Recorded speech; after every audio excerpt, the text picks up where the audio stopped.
Perkenalkan, nama saya Glenn, saya salah satu tim pastoral di tempat ini bersama dengan Pak Gem dan Bu Gem dan Karya yang ada di depan sini.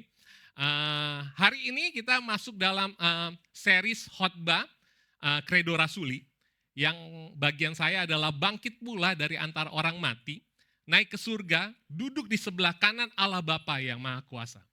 Yang saya kasih judul Feel Alive. Ya. Nah, ayatnya akan banyak, tapi ini hanya di permulaan saja. Nanti berikutnya nggak ada ayat lagi, saudara. Jadi kita baca sama-sama, ayatnya lumayan banyak. Nah, saya yang ganjil, saudara yang genap. Oke? 1 Korintus 15 ayat 5 sampai dengan 11. Demikian firman Tuhan. Bahwa ia telah menampakkan diri kepada Kefas dan kemudian kepada ke-12 muridnya, saudara. Sesudah itu ia menampakkan diri kepada lebih dari 500 orang saudara sekaligus. Kebanyakan dari mereka masih hidup sampai sekarang, tapi beberapa di antaranya telah meninggal. Selanjutnya ia menampakkan diri kepada Yakobus, kemudian kepada semua rasul. Dan yang paling akhir dari semuanya, ia menampakkan diri kepadaku. Sama seperti anak yang lahir sebelum waktunya. Lanjut, saya yang baca. Karena aku adalah yang paling hina dari semua rasul. Bahkan tidak layak disebut rasul. Sebab aku telah menganiaya jemaat Allah, saudara. Tetapi karena kasih karunia Allah, aku adalah sebagaimana aku sekarang. Dan kasih karunia yang dianugerahkan kepadaku tidak sia-sia. Sebaliknya aku telah bekerja lebih keras daripada mereka semua. Tetapi bukannya aku, melainkan kasih karunia Allah yang menyertai aku. Sebab itu baik aku maupun mereka, demikianlah kami mengajar dan demikianlah kamu menjadi percaya. Kita baca sama-sama ayat ini, 1, 2, 3. Dan jika Kristus tidak dibangkitkan, maka sia-sialah kepercayaan kamu. Dan kamu masih hidup dalam dosamu. Masih ada lagi saudaraku, saya dulu baca. Sebab sama seperti maut datang kepada satu orang manusia, demikian juga kebangkitan orang mati datang karena satu orang manusia. Karena sama seperti semua orang mati dalam persekutuan dengan Adam, demikian pula semua orang akan dihidupkan kembali dalam persekutuan dengan Kristus. Tetapi tiap-tiap orang yang menurut urutannya, Kristus sebagai buah sulung. Sesudah itu mereka akan menjadi miliknya pada waktu kedatangannya. Kemudian tiba kesudahannya, yaitu bila mana ia menyerahkan kerajaan kepada Allah Bapa. Sesudah ia membinasakan pemerintahan, kuasaan dan kekuatan. Karena ia harus memegang pemerintahan sebagai raja sampai Allah meletakkan semua musuhnya di bawah kaki-kakinya. Musuh yang terakhir yang diminasakan ialah maut. Oke, kita beri tepuk tangan dulu yang meriah buat Tuhan. Saudaraku, kita harus tahu dulu bahwa saya akan memulai khotbah ini dengan pemahaman kognitif atau pemahaman yang lebih intelektual. Baru saya akan pelan-pelan masuk ke dalam afektif atau hati. Nah, jadi saya akan coba berikan data-data tentang kebangkitan Kristus secara sejarah, secara histori. Nah, tahukah saudara bahwa kelahiran, kehidupan Yesus, dan kematian Yesus itu adalah hal yang sebenarnya semua orang alami. Semua orang pernah lahir, semua orang pernah hidup dan besar, dan semua orang mati. Ya. Dan kelahiran, kehidupan, dan kematian Kristus itu dicatat oleh sejarawan-sejarawan kuno yang non-Kristen. Ya. Dicatat oleh Josephus, oleh Tacitus, oleh Pliny the Young, banyak yang catat.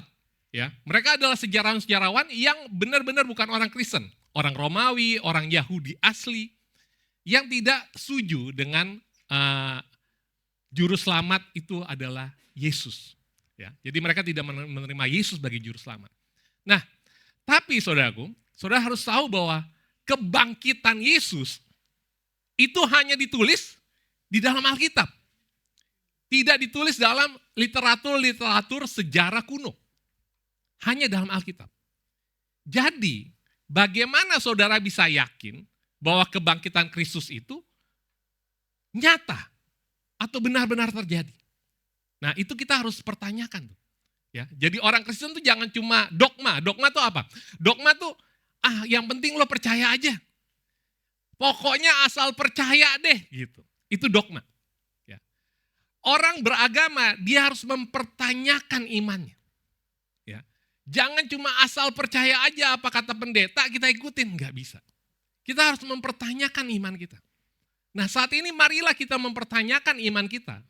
Berawal dari apakah seseorang yang bernama Yesus benar-benar bangkit dari kematian. Karena kalau hanya lahir, hidup, dan mati itu natural banget saudara. Walaupun ada mukjizat-mukjizat Yesus, ya, tapi itu adalah hal yang natural. Tapi kalau kita udah mulai masuk ke dalam kebangkitan, ini supranatural. Ya. Karena kalau orang udah bangkit dari kematiannya, itu hal yang benar-benar supranatural dan gak biasa. Ya. Oke, nah kita akan lihat bahwa saksi-saksi historis dari kebangkitan Kristus, itu yang pertama adalah Maria Magdalena. Ayatnya saudara bisa baca dari Yohanes 20, ayat 15 sampai 18 dan Markus 16 ayat 9. Maria Magdalena. Nah, Maria Magdalena ini kalau misalnya kebangkitan Kristus adalah sebuah konspirasi berabad-abad ya. Saksi yang pertama itu sudah langsung ngedrop. Karena kenapa saudaraku? Kenapa sih Yesus Kristus harus menampakkan dirinya pertama kali kepada Maria Magdalena?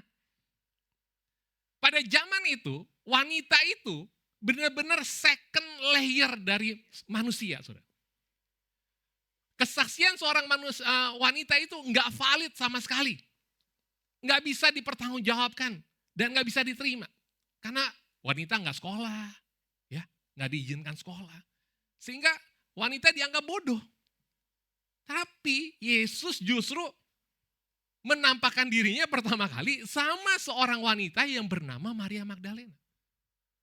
Lalu yang kedua, dia baru menampakkan diri kepada Petrus dan para rasul yang lain. Dan kebangkitan Kristus adalah kebangkitan yang tidak seperti Casper. Casper ya saudara ya, saudara pegang langsung gitu ya. Saudara, gitu ya. Tapi tidak. Tapi kebangkitan Kristus adalah kebangkitan yang dengan daging yang bisa disentuh. Karena itu di kejadian ini Thomas berkata seperti apa? Sampai aku mencucukkan tanganku, ya, jariku kepada lambung dan tangan yang berlubang, baru aku percaya. Kalau Casper kan nggak mungkin bisa ya saudara ya. Ya.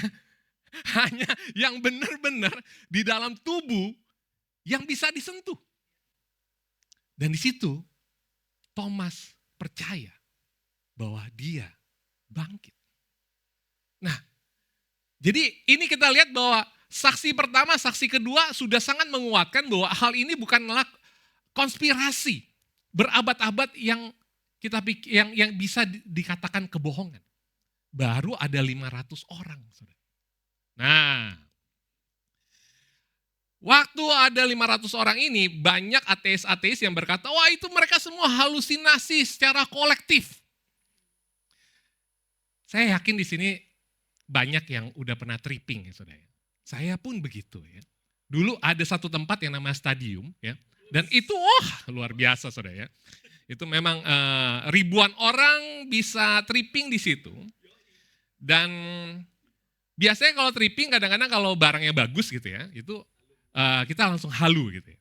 Nah, tapi saya kan kalau kita datang kan nggak mungkin sendirian ya, kecuali memang kayak Roni gitu ya, memang udah expert banget sendirian juga nggak apa-apa. Tapi kalau saya pasti rame-rame. Nah, saya aja sama teman-teman saya kadang-kadang halusinasinya bisa beda-beda. Ya. Teman saya lihat naga barongsai gitu. Saya lihat malaikat. Yang satunya lihat iblis gitu ya saudara. Beda-beda bisa halusinasinya. Ya.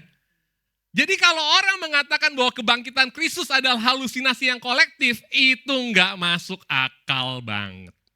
Gimana ada 500 orang bisa halusinasinya sama? Itu susah saudara. Berbahagialah saudara yang pernah halusinasi ya. Oke. Nah, baru yang terakhir adalah Paulus saudaraku. Paulus itu adalah sang pembunuh orang-orang Kristen yang melihat penampakan Kristus dan bertobat menjadi pengikut Kristus. Jadi 4 saksi yang saya tampilkan ini adalah saksi-saksi yang sulit untuk ditolak. Ya. Jadi ini menggambarkan bahwa mereka adalah, dan mereka semua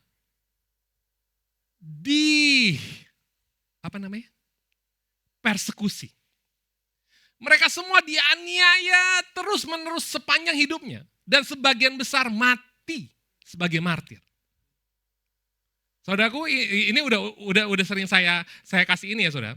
Saya aja saudara, kita aja kalau halusinasi nih on hari ini,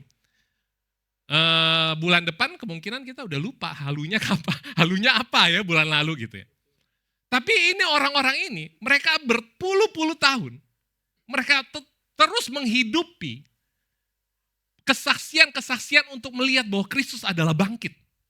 Mereka menghidupinya dan mereka mempercayainya sepenuhnya, sehingga berani sampai mati membela kesaksian itu. Itu yang sulit. Ya. Jadi saya bilang kayak gini, contohnya deh, Pak Gem, Pak Revano, dia bilang begini, guys bilang aku Tuhan ya, ini aku udah mau mati. Bilang aku Tuhan. Nanti bilang aja aku bangkit di hari ketiga. Ya Glenn, inget ya, siap Agem, oh mantap. Teddy, siap Agem, Teddy siap. Ya, jadi bersyukur ya, tadi ada WL single di sini, namanya Teddy Tissue. Oh salah, Teddy Andrew ya mas saya ya, bukan Teddy Tissue. Nah, saya lebih yakin kalau Teddy lebih bisa bertahan di dalam penderitaan, karena dia memberhalakan Pak Gem. Ya, saya lebih yakin gitu. Nah, kalau saya saudaraku, saya nggak yakin di tengah-tengah penderitaan saya bisa tetap berbohong bahwa Pak Gem adalah Tuhan. Ya. Mungkin kalau cuma ditampol sekali, 2 kali, wah enggak, Revano memang Tuhan gitu. Mungkin juga waktu pas mulai disilat-silat dikit, Revano tetap Tuhan. Tapi saudaraku, kalau ada 9 miliar gitu ya saudara ya. 9 miliar dikasih nih, Glenn 9 miliar. Ngomong yang benar, sangkal Revano adalah Tuhan. Wah, saya langsung berpikir, Revano juga bohong. 9M gitu kan, ya kan. Mendingan gue ambil aja 9M ya saudaraku.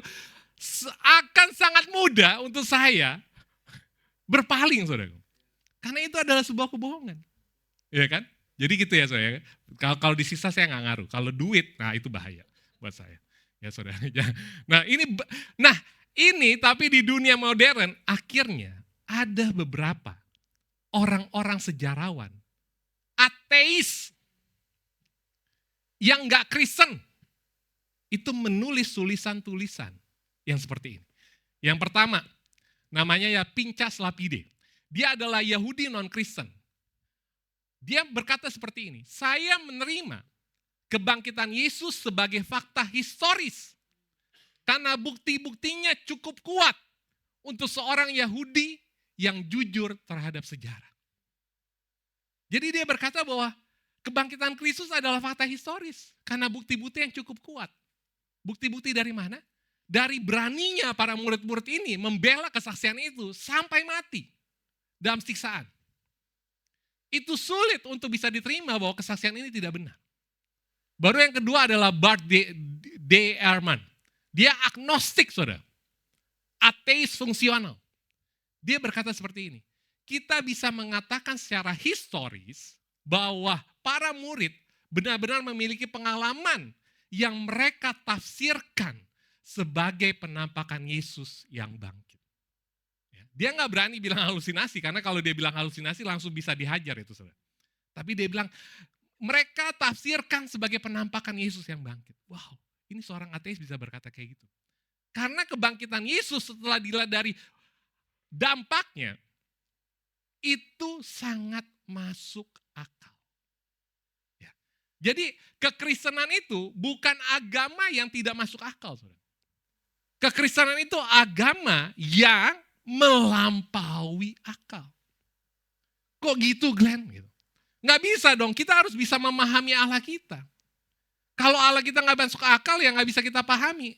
Kata siapa nggak masuk akal? Masuk akal. Sampai pada batas tertentu. Karena Allah adalah sesuatu yang melampaui akal. Ya. Saudara bilang, saudara berusaha memahami Allah. Kalau Allah bisa dipahami, berarti dia bukan Allah. Karena kenapa? Saudara memahami anjing tetangga aja susah, saudara. Ya kan? Kalau anjing sendiri mungkin saudara paham. Ya kan? Anjing tetangga aja saudara memahami perasaannya, saudara susah. Memahami perasaan suami dan istri saudara aja saudara susah. Apalagi untuk memahami Allah. Ya. Jadi sangat jauh sekali. Ini adalah argumentatif yang kita bisa bela untuk mengatakan bahwa Allah itu memang melampaui akal, bukannya nggak masuk akal. Gitu, saudara. Nah, yang ketiga, Gerd Luderman. Dia adalah ahli perjanjian baru yang ateis. Menarik ya, ahli perjanjian baru yang ateis. Ini adalah fakta bahwa para murid benar-benar percaya bahwa mereka telah melihat Yesus yang bangkit. Yang terakhir E.P. Sanders, sejarawan yang agnostik. Dia berkata seperti ini, yang dapat kita pastikan secara historis bahwa pengikut Yesus memiliki pengalaman yang membuat mereka percaya bahwa ia telah bangkit. Wow. Ini orang-orang ateis dan agnostik nih. Mereka bisa berkata seperti itu, saudara. Karena mereka melihat dari bukti-bukti dan fakta-fakta yang ada. Jadi, kebangkitan Kristus adalah hal yang sangat sulit dibuktikan sebagai kebohongan secara histori. Ya. Jadi, secara sejarah aja ini udah sulit dinyatakan sebagai kebohongan. Nah, ini akan membuat iman kita lebih kuat, saudara. Karena saudara ngerti betul apa yang kita imani itu adalah sesuatu yang betul-betul real terjadi di masa lalu. Jadi iman kita bukan iman yang kosong. Semakin saudara mempelajari kekristenan terhadap sejarah, semakin saudara menemukan banyak bukti-bukti yang menguatkan. Ya. Dan ini adalah iman yang luar biasa. Nah, kita akan bahas, saudara, apa bedanya kematian Kristus dan kebangkitan Kristus. Ya. Nah, kematian Kristus itu bermakna kemenangan atas maut. Kebangkitan Kristus bermakna kemenangan atas kematian. Wah, bikin bingung aja Glenn. Iya, waktu gue tulis juga gue bingung. Nah, ya, jadi tenang saudaraku ya. Nah, baru apa bedanya? Maut itu adalah kuasa dosa atau hukuman rohani. Kita nggak sadari. Nanti Glenn akan jelaskan.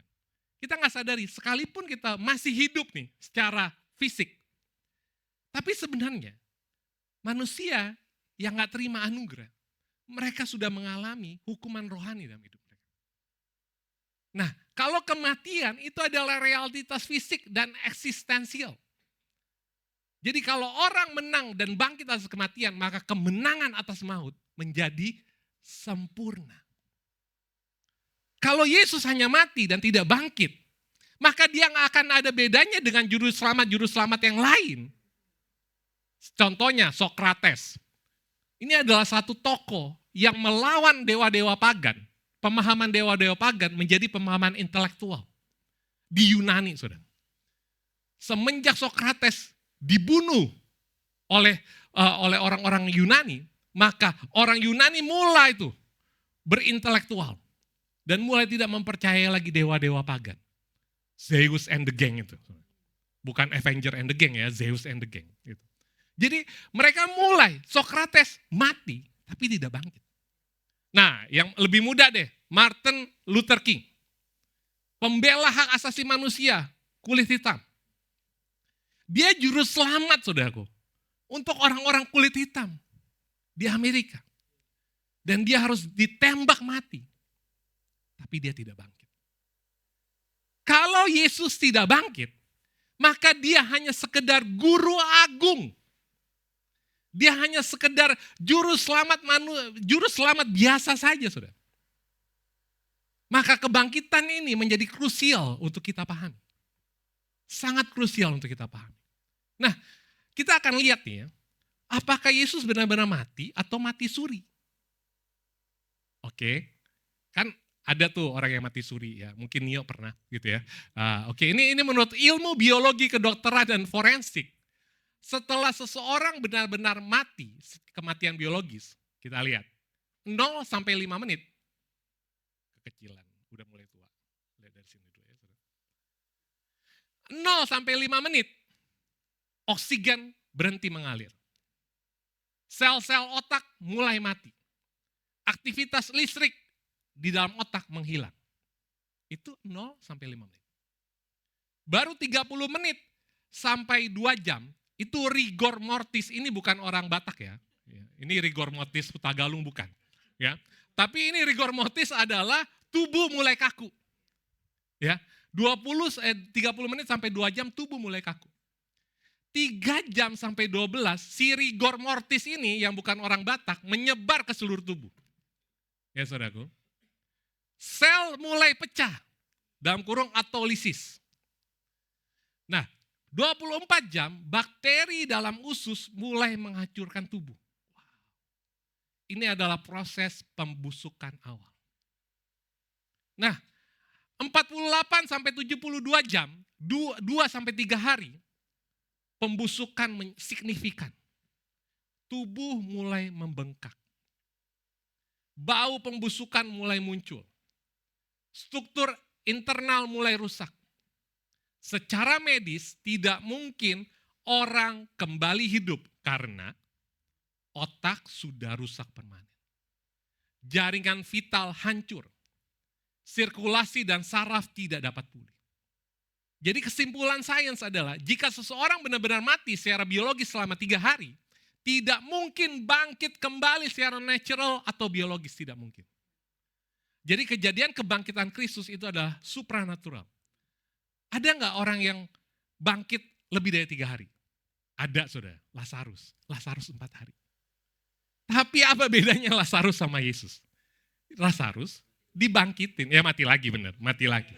Lazarus mati lagi. Tapi Lazarus harus dibangkitin sama Yesus. Sedangkan Yesus bangkit sendiri. Artinya apa? Dia yang memiliki kehidupan. Wow. Dia yang memiliki kehidupan. Dia tidak butuh faktor luar untuk membangkitkan dia. Tapi dialah Allah yang memiliki kehidupan. Wah, luar biasa.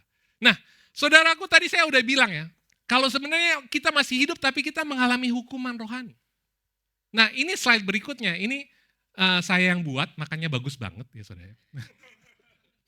Nah, kita setiap manusia sering mengalami perasaan-perasaan ini saudara. Yang secara kita gak sadar. Saya mau bilang saat kita mengalami perasaan-perasaan yang akan keluar di slide berikutnya. Ini menandakan bahwa penagih hutang maut sedang mendatangi kita. Debt collector maut. Yang pertama, kesedihan. Kita manusia di dunia ini terus bersedih akan penderitaan-penderitaan hidup yang kita alami yang gak ada jawabannya. Penderitaan kita, masing-masing orang berbeda. Semua orang menderita dengan caranya masing-masing. Saya gak akan mungkin mengerti penderitaan saudara.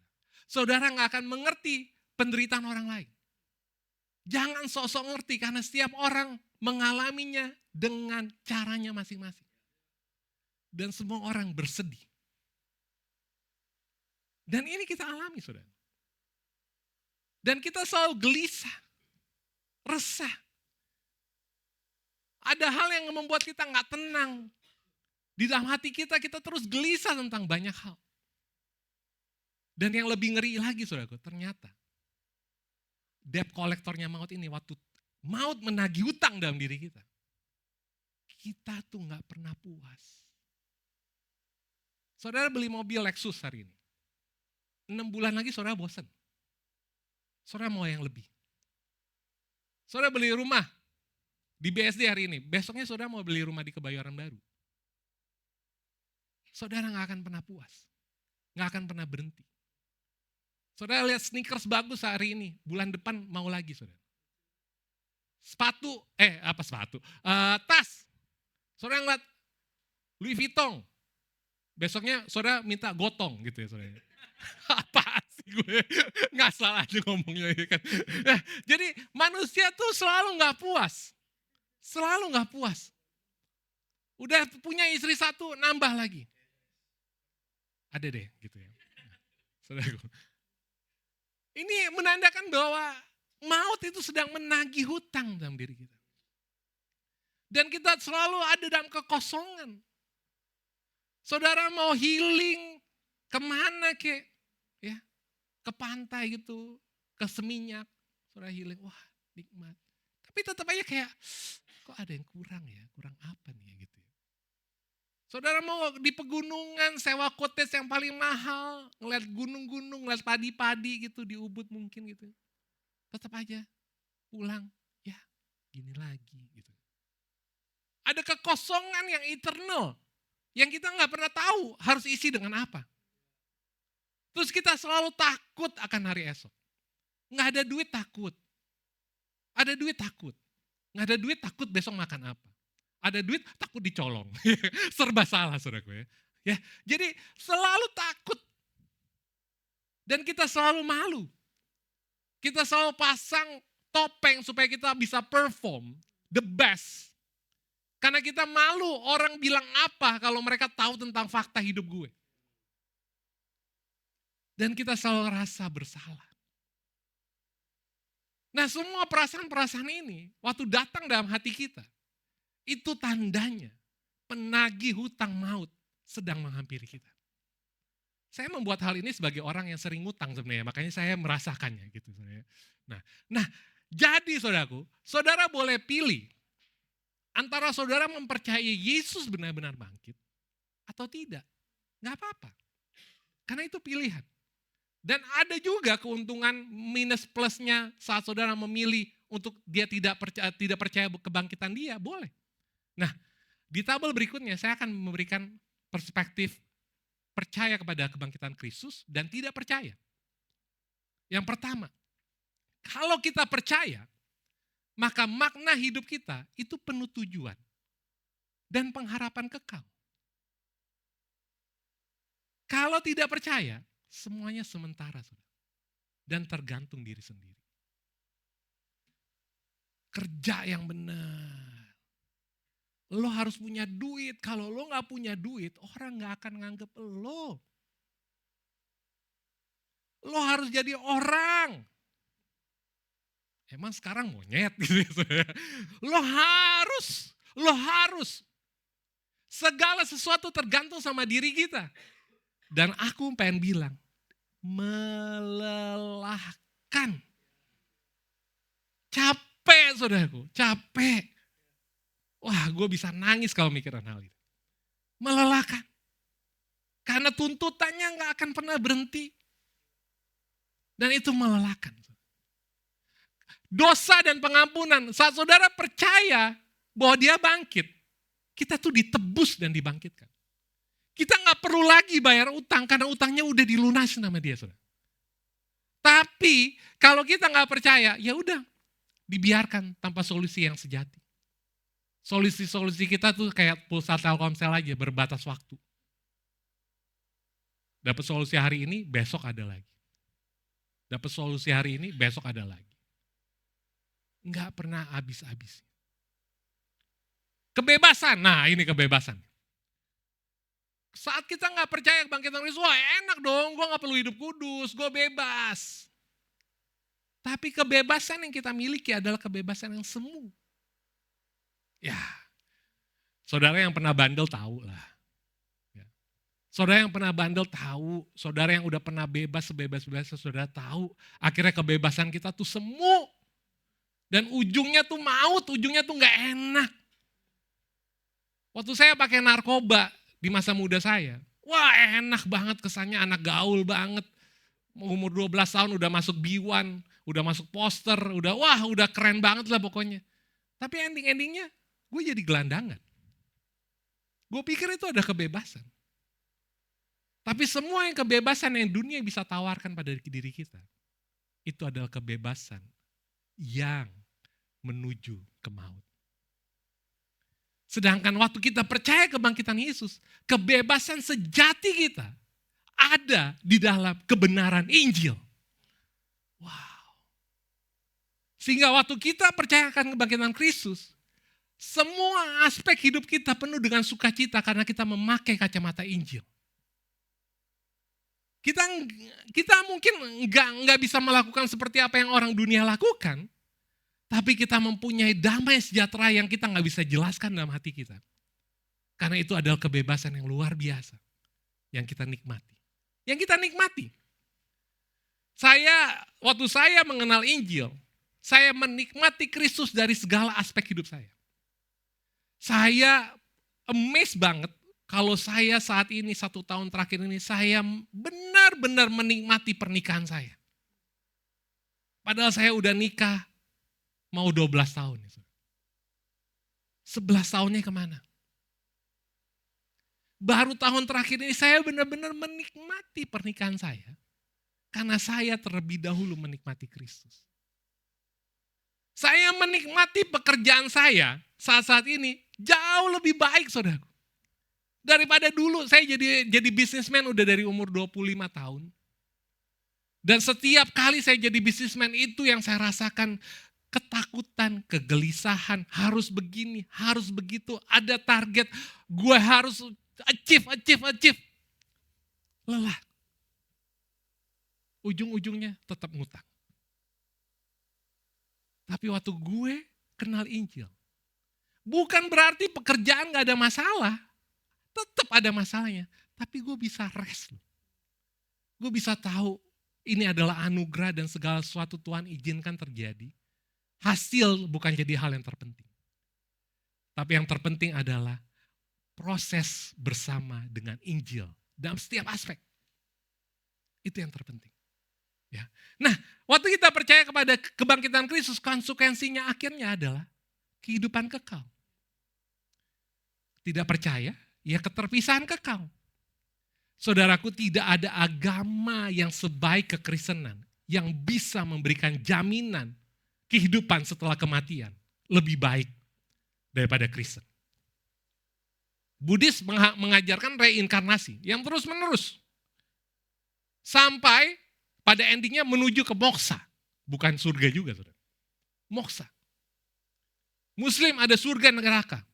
Tapi Muslim mengajarkan pada perbuatan baik kita yang akan membawa kita ke sana. Tapi kekristenan mengajarkan percaya kepada Kristus dan kita diselamatkan. Ini adalah sebuah agama yang sangat unik. Nah, saudaraku, setelah saya membagikan semua ini, kira-kira saudara mau pilih yang mana? Saudara percaya akan kebangkitan Kristus atau tidak? Pikir aja sendiri ya, saudara. Saya udah capek, saudara. 3 minggu saya ikut API, mikir terus ya. Jadi saudara aja mikir ya, saudara. Karena saya udah capek. Nah, kita pikir kita bisa feel alive dengan uang, popularitas, dan cinta. Kita bisa merasa hidup dengan memiliki uang, dengan populer, dengan cinta. Kita pikir, tapi sesungguhnya saudara, karena maut, maka semua di bawah kolong langit ini menjadi sia-sia. Berikut, ini adalah tokoh-tokoh dunia yang sudah memperoleh semua itu. Tapi berending dengan kematian. Kurt Cobain. Ya, yang udah agak tua pasti tahu lah ya. Dia adalah grunge icon. Ya. Ikonnya grunge. Dia orang vokalis Nirvana yang sangat terkenal. Dia mempertaruhkan hidupnya sepanjang hidupnya untuk menjadi musisi yang terkenal dan dia berhasil mencapai itu. Dia sangat kaya dalam usia muda.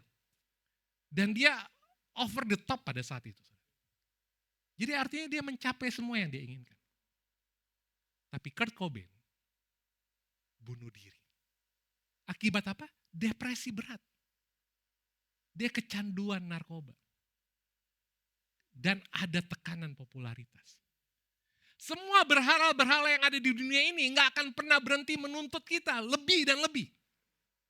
Ya, saat kita memberhalakan kecantikan mungkin, dia akan selalu tuntut lagi. Ayo, tambah lagi ke Korea lagi. Ayo, operasi lagi ini. Terus waktu saat kita jadi businessman, dia akan tuntut. Ayo, berani ambil resiko. Terus ambil resiko. Jangan berhenti ambil resiko. Semua berhala-berhala dunia itu akan terus menuntut kita. Tuntutannya nggak akan ada endingnya. sampai kita capek sendiri. Ya. Baru tokoh yang kedua ini tokoh favorit saya. Waktu dia meninggal saya sedih. Saya lupa sih saya nangis atau enggak. Tapi saya sedih banget. Robin Williams. Mrs. Doubtfire, film-filmnya tuh sangat menginspirasi saya. Dan saya suka banget sama nih orang. Ya. Dia aktor komedian peraih Oscar. Saudara. Dia ini bukan aktor komedian kecamatan, saudara. Hollywood, saudara. Dunia. Saudaraku, ini luar biasa banget gitu. Ya, emang gue asal nyebut aja supaya lucu kecamatan itu. Nah, dia bunuh diri, saudaraku. Dia mencapai semuanya dalam karirnya, mentok. Nggak ada lagi yang lebih mentok dari Oscar, saudara. Nggak ada. Tapi dia bunuh diri gara-gara depresi. Dan juga penyakit otak yang disebut Lewy body dementia. Wow. Nah yang terakhir adalah seorang desainer, Alexander McQueen. Ya, pasti saudara tahu lah. Ya, yang terkenal yang school itu loh saudara, yang tengkorak-tengkorak itu. Keren banget dia. Dia juga over the top. Sampai sekarang aja kita masih tahu Alexander McQueen. Dari 2010 dia udah meninggal bunuh diri. Penyebabnya adalah depresi. Depresi, saudara. Setelah kehilangan ibunya. Ibunya meninggal. Dan tekanan dunia mode. Saudara lihat, dunia terus menuntut kita. Engkau udah sampai di puncak. Dia akan terus tuntut. Tuntut dan tuntut. Gak akan pernah berhenti. Ya. Nah, karena dosa, uang jadi hal yang melelahkan untuk kita. Popularitas jadi tekanan. Cinta menjadi pret. Pret. Ya saudaraku, makanya kita semua pada males gitu. You agree pasti.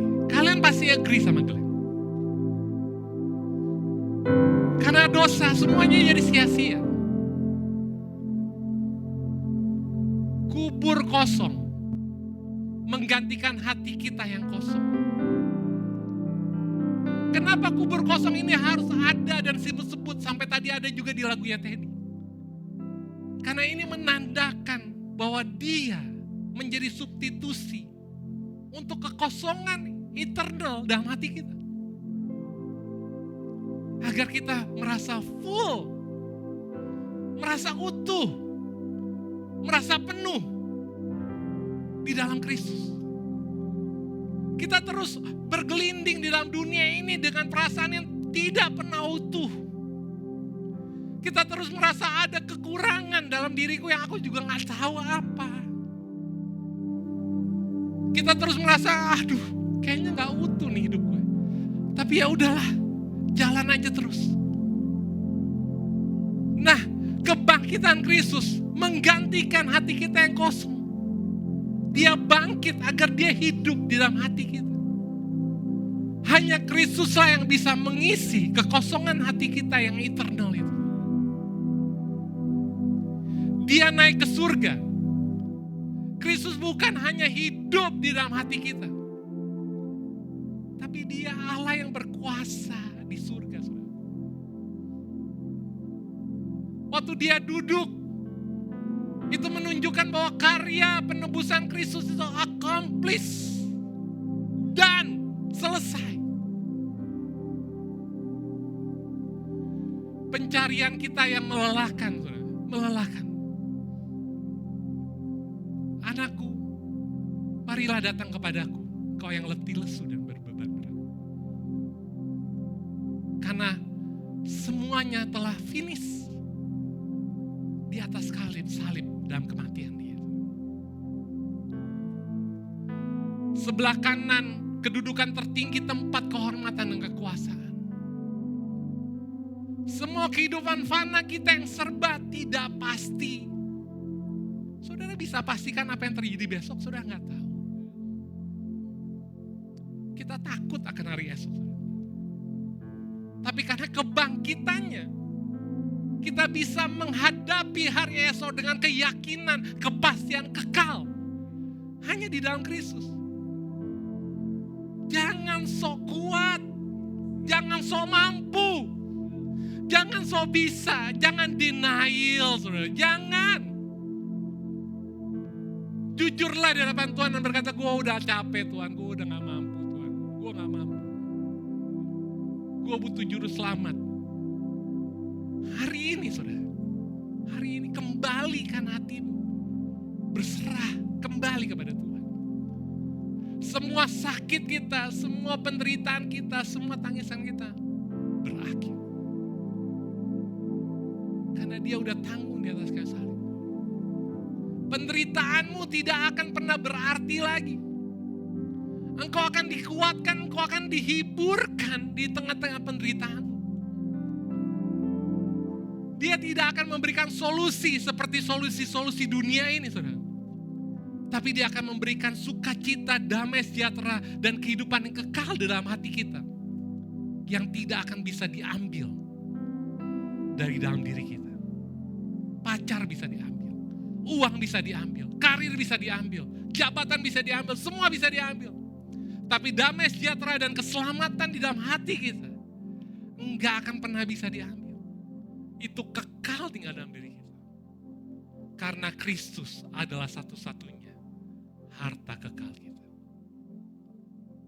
Christ is enough. Kita bangkit berdiri, saudara.